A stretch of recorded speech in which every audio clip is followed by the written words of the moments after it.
Siinä on Janne, ja Janne tietää sen, että koko Suomi on nyt hänen takanaan. Koko, joka ikinen herra ja Karri on Jannen takana, kun hän tulee tähän viimeiseen hyppyynsä, ja sieltä tulee Kuningatai!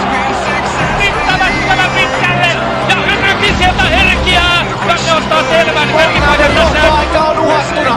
Kovalci toiseksi, Kuitunen kolmansena tällä hetkellä. Ja täällä on nainen, joka tänään ottaa voiton, Jarmo! Siinä tulee voittaja Aino-Kaisa Saarinen. Ensimmäinen arvokisamitali Aino-Kaisalle ja tiukille se otti. Se otti tiukille.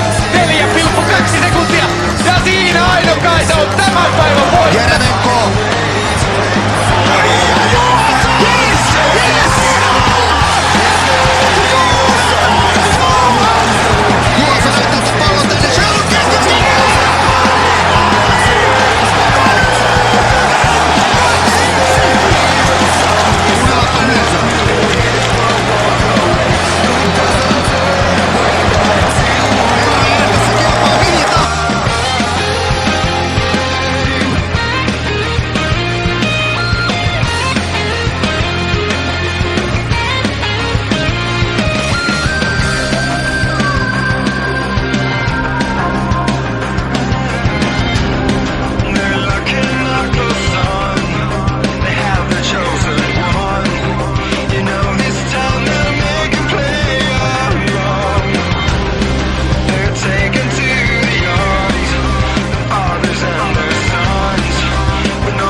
Sitten vielä oikein kilpailun ja juhlan kunniaksi sellainen oikein todellinen tervehdys japanilaisille katsomalle Tero Pitkämäki 20-vuotias suomalainen voittaa maailmanmestaruuden siltä on tehtävä viimeinen heitto nousee taivaan tuuliin menee korkealla pääsevä